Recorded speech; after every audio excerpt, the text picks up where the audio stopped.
You are now watching ZACIAN, the best place to learn about competitive Pokemon TCG. Let's get it! Yo, what's poppin' YouTube? Welcome back to the channel. ZACIAN here. Word up. Today we're going to be covering over our top 10 decks, our power rankings for Chilling Reign. So it's going to be a great way to start off your week to get prepared for all of these online events, anything that you're playing with your friends, anything like that. It's a great way to start off your week for Pokemon.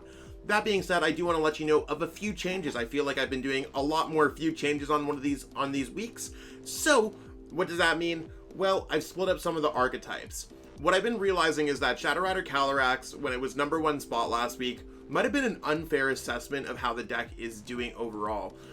Of course, the Shadow Rider Calyrex Galarian ZAPDOS build is the most popular, but is that necessarily mean it's the most successful? So what I've done is split the Shadow Rider Calyrex variant into the ALCREMIE variant, the Trevnoir Path to the Peak variant, and into the Galarian ZAPDOS variant. Of course, there's a few Mewtwo variants floating around. If it becomes enough, I will split them in there, but they usually fall into another category more than a Mewtwo deck. Same thing with Rapid Strike URSHIFU. It was Rapid Strike URSHIFU Jirachi, INTELEON, MOLTRES all put into one. I've now divided that into the 3 different archetypes that they usually are. So that might change the rankings a little bit. So if it showed that it's not previously ranked on this video, that's the reason why. But if you have any questions, let me know in the comments. I definitely went big brain on this one. It took me like 2 hours to find all the results and get everything all calculated, make sure that every deck was in the right position, but it should just be the best power rankings video we have yet. That being said, you can check all the decks in the pinned comment below. So just go to the pinned comment. You can see all the top 10 decks. I have reference videos for many of those decks, and I will be creating reference videos for those that I do not have videos for yet. While you're there, check out my description below. There's a lot of great things going on with my sponsors. You can pick up some ZACIAN merch. This shirt is crispy, right out of the wash, still looks crispy, should be busted. Pick up some of those. It does help support me as a content creator. You can always support me as a content creator by giving this video a like.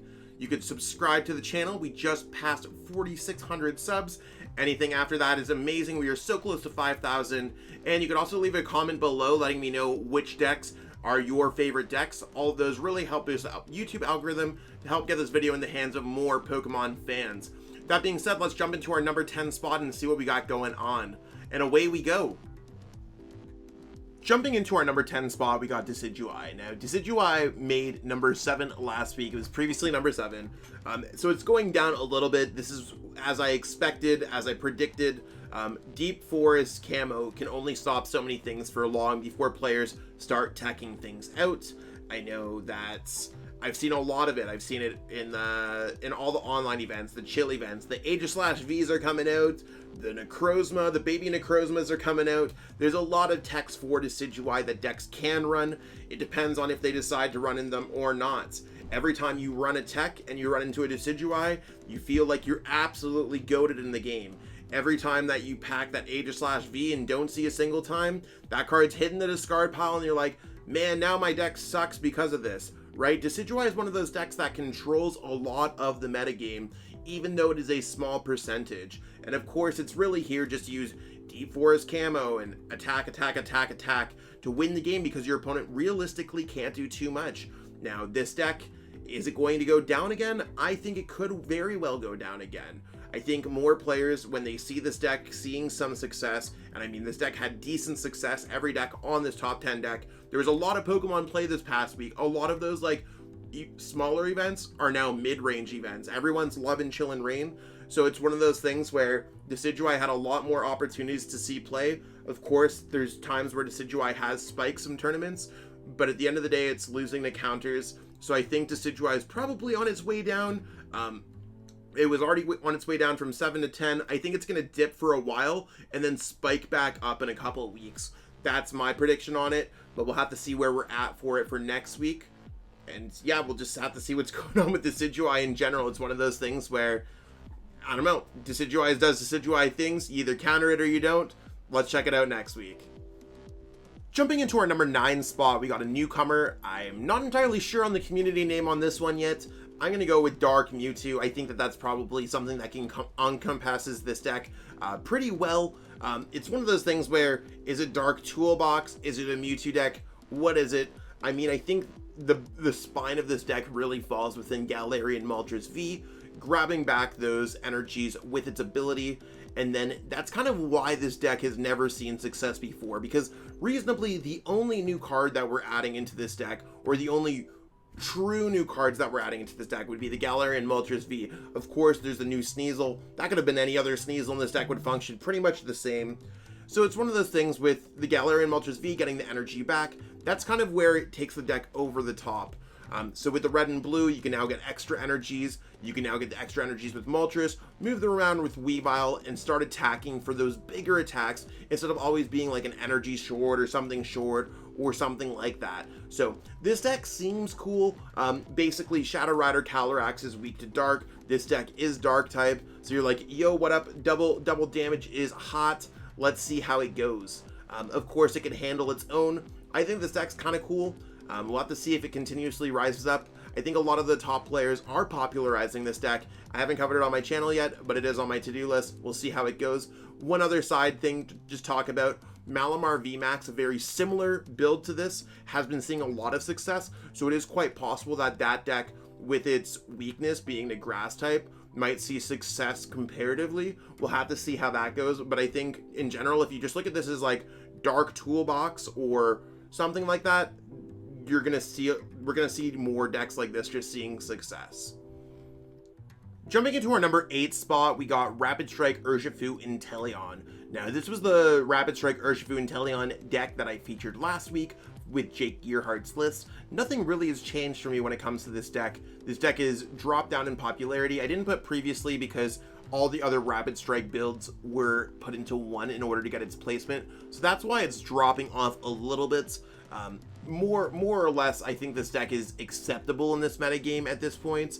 I don't necessarily know where it's grabbing its wins. It's good against Eternatus VMAX, and it can hold its own against a few other decks. I think it's one of those like mid-range technical decks, so if you devote a lot of time to this deck, you could see success with it. Otherwise, I feel like this deck is relatively difficult to play because there's a lot of damage counter placing and snipe damage and damage modifiers. I still really like Jake's list, so that's why I'm featuring it. So shout out to Jake Gearhart here. Otherwise, I think this deck is probably going to see less and less play. It's one of those things where Rapid Strike URSHIFU, in my opinion, is not necessarily well positioned at this current moment. I think players are experimenting with different decks at this time. I think players are experimenting with a lot of things. And I mean, with a lot of the decks up at the top being either Psychic type or being ZACIAN or Zamazenta kind of decks, LUCMETAL, shall I say, this deck is probably better positioned towards the bottom. Maybe more players will pick this up if Eternatus spikes up or anything like that. We'll have to see how it goes, but right now, everything kind of keeps it in check, and I think this deck is appropriately placed within the lower half of the top 10 for now. Hopping into number 7, we have another Inteleon build. This is Ice Rider Calyrex VMAX with Inteleon. Now, this version has been seeing a lot more success, and I think it's just because, again, it's just beat down. You do a lot of damage really quickly. Path to the Peak is quite strong, and the Inteleon helps you get through those final little numbers with Drizzle's Shady Dealings getting you set up. I mean, I've included some cute text. I like the 4th Path to the Peak. I like a copy of Leon. I think Leon's really cool in this deck that you could just fish it out, do some extra damage. Now, maybe you need to use Melanie in order to get that all stuff. I mean, it's one of those texts where, is it going to work? It could work. This deck overall has just been, it kind of gatekeeps Victini out of the formats. To a certain degree, this deck is speedy, just going Path to the Peak, attack with Pierce, evolve next turn, or not even attack with Pierce, just turn 1 attach, pass, turn 2 attack for a lot of damage.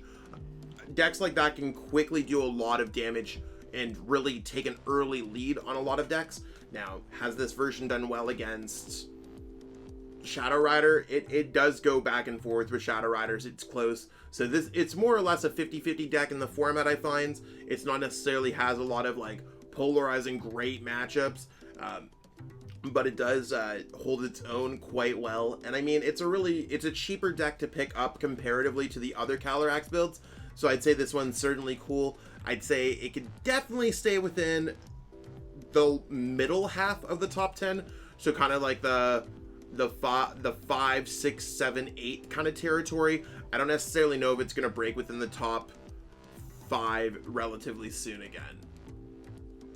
Jumping into our number 6 spot, we got Shadow Rider Calyrex VMAX featuring ALCREMIE. Now, I think this version of the deck is really cool. It's good against Mirror for the most part. ALCREMIE VMAX boosting energies into play with Adornment and using that Gmax Whisk to hit hard. This is the type of deck where you can really take advantage of just like having a bunch of energies in play, and I think this is going to be very traditional build of Shadow Rider Calyrex VMAX.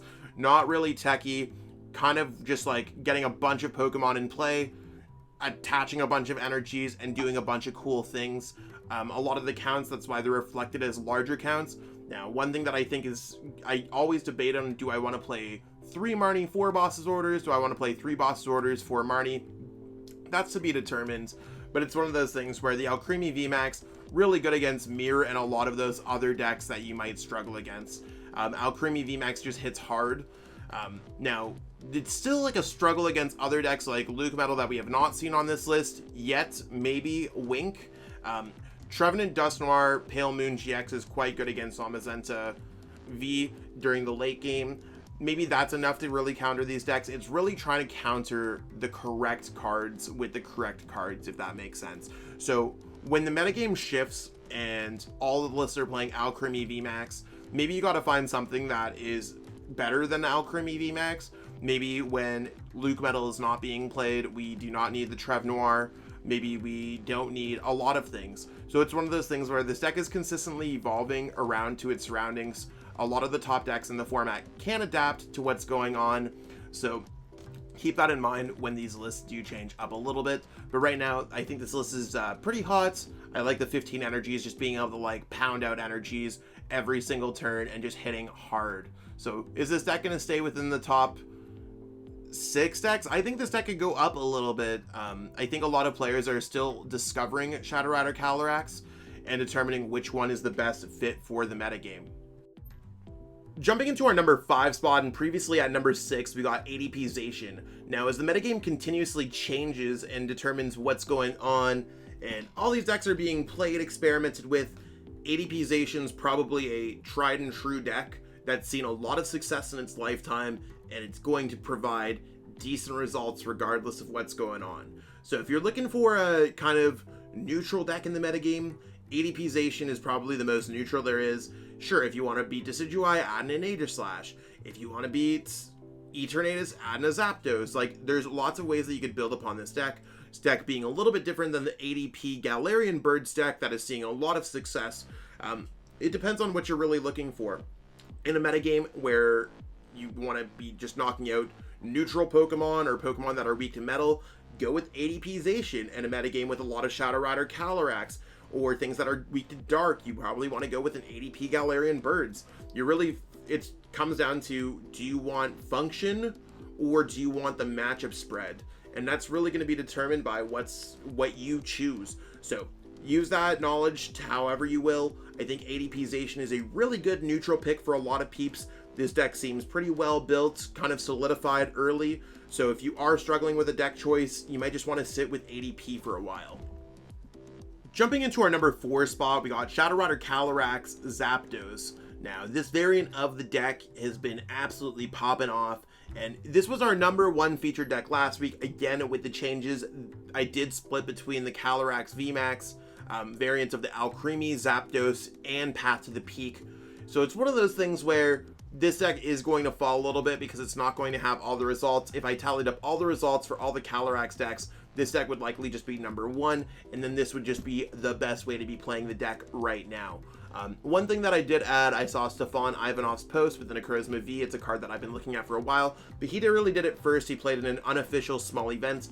Necrozma V is great at just going through things like Zamazenta. And because we're already playing the Aurora energies, I think it just works out nicely. So I like having those techs against those decks. So this deck overall is just going to be normal Shadow Rider Calyrex. You got some techs against the metagame, and of course you got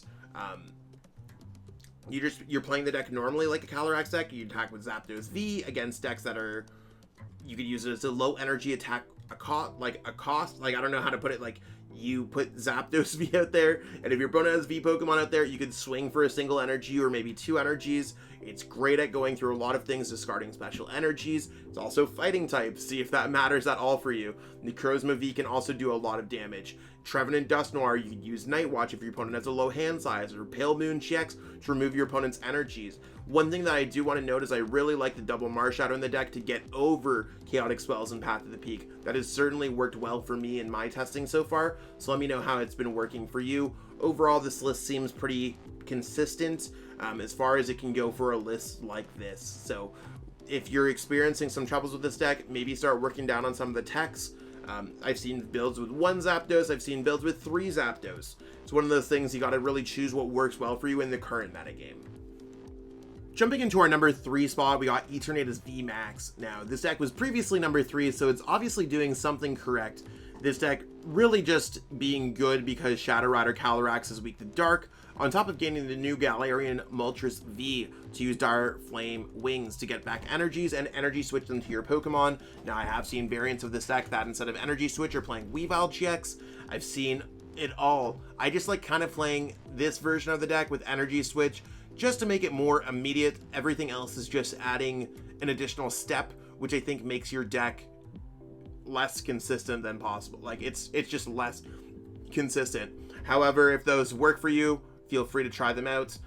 This version of the deck just is pure Eternatus VMAX. If cost is not really an issue, I don't know how much E-turns are going for right now. You could always check that out on PTCGO prices in terms of packs. But it's one of those things where if you're a newer player to the game, I think that this deck would be a very good, like, glorified theme deck to play. A lot of the cards are similar counts, where you got those researches, the Marnies, so you don't have to worry about too many cards of what's going on. The strategy is simple enough to get a bunch of Pokemon in play. Moltres is there as a secondary attacker / energy retriever. And overall, this deck is just trying to do the same thing over and over again, just dread end. So, I mean, lots of cool things going on with this deck. Now, will this deck go up or down? I mean, there's a lot of Shadow Rider decks. We've already featured 2 in this top 10 decks.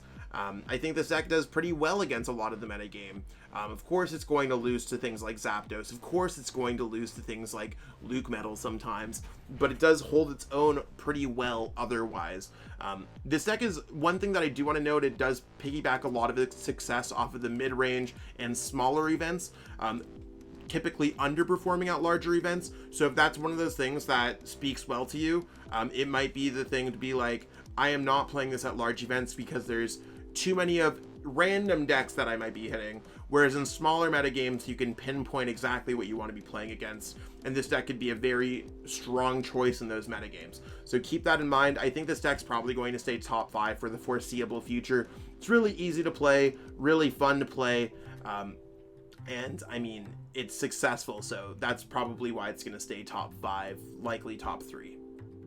Speaking about decks that are just 2-line decks, at number 2, previously coming from number 4 up 2 spots, we got LUCMETAL with ZACIAN and Zamazenta V. Now, this deck is really riding off the success of Zamazenta V lately because there is Rapid Strike URSHIFU, Ice Rider, Shadow Rider, Eternatus. All those decks are within our current top 10.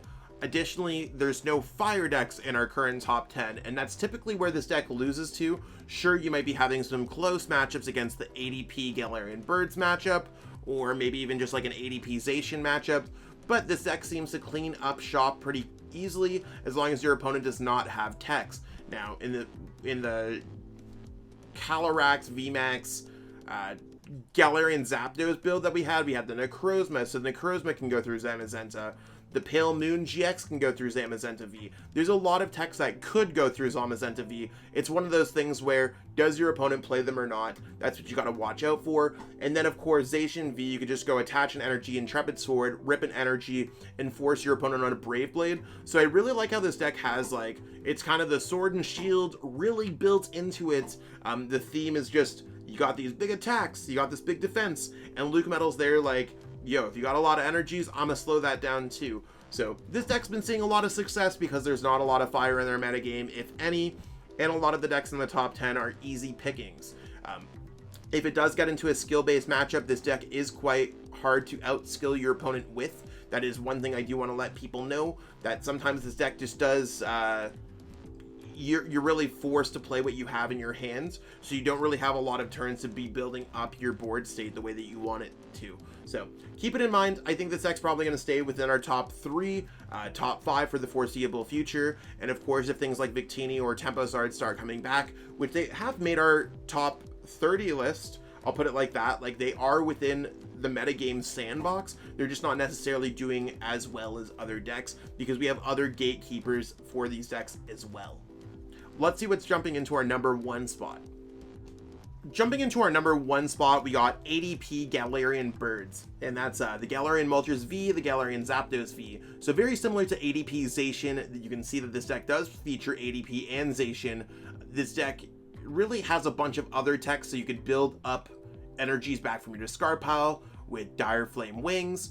And one of my favorite things about this deck is that you can go ADP, attach an energy, get a Moltres in play, Viridian Forest, one of your dark energies into your discard pile, build that up. So by the time you use Altered Creation GX, you're usually like an attachment away with the Galarian Moltres V. Now, does that mean that this deck could eventually move away from Metal Saucer? I totally think it could, but right now this is more of the popular build of the deck, and it's very standard, shall I say. It's one of those decks where, yeah, every build is going to be within a few cards of themselves. I think this deck could be worked upon a little bit to see a little bit more success. So right now, I think this deck's absolutely hot just because you have Galarian Moltres V, which does boosted damage after Altered Creation GX, drawing extra prize cards, and of course, its typing is amazing in this format, especially when you have a lot of decks that are weak to Dark type. Then you got ZAPDOS for those decks that are weak to Fighting type. Then you got ZACIAN for those decks that are weak to Metal type. And of course, all these are drawing extra prize cards. A lot of the time, you don't even need to worry about weakness.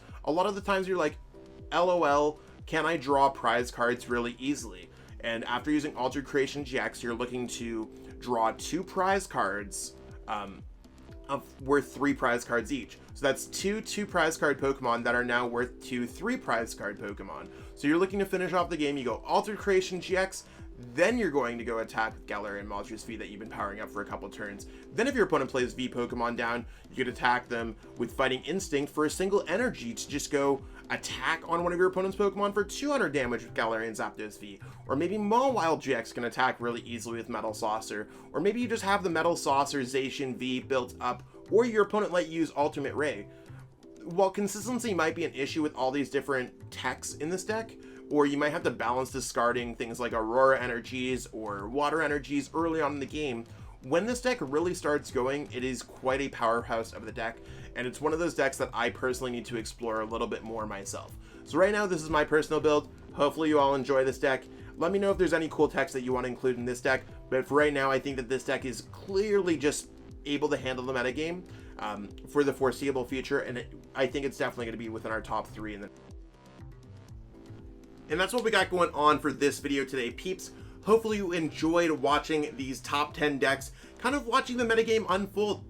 I think this Chilling Reign metagame is going to be much more exciting than our Battle Styles metagame, because Chilling Reign did add a lot of cards into our metagame. I know my personal favorite right now is Galarian Moltres V. I think that card has a lot of potential, and it's probably going to sneak into a lot of the decks that we have coming into our next week, or even as the format evolves. So let me know what your favorite card is in for Chilling Reign in the comments below. Maybe it's Shadow Rider Calyrex, maybe you got another personal favorite. I'd love to hear from everyone. Again, the lists are in the pinned comment below, so check that out. Of course, they're in the video. Feel free to just screen grab that, but if you want to copy and paste right into PTCGO, feel free to copy and paste those pinned lists. Watch those videos for reference if you're looking for a little bit of extra help. And if I haven't posted a video and you're like, yo, Zach, I really need help, let me know. Join our Discord. It is in the description. That's also where you can pick up a ZACIAN shirt, a ZACIAN playmat. Check out some of my sponsors. All that stuff does help me out as a content creator. And yeah, give this video a like, subscribe to the channel. Let's get to 5,000 peeps. If you haven't already subscribed, what are you doing? Let me know. And yeah, all the comments, it all really helps out. Thank you so much, everyone. I love these videos. It kind of kickstarts my week as well. So thank you for watching up until this point. Have yourself a wonderful day. Peace out. I want to give a huge shout out to everyone who's become a channel member. It's one of those things where I appreciate every single person who watches my videos, and I mean, that's really where it counts, but for the channel members, they've gone out of their way to financially support me, and I truly appreciate that gesture. It's one of those things when I started channel memberships up on my channel, and I just didn't know if anyone was ever going to do it, so I truly appreciate everyone taking the plunge, taking a leap of trust, and investing in me as a content creator.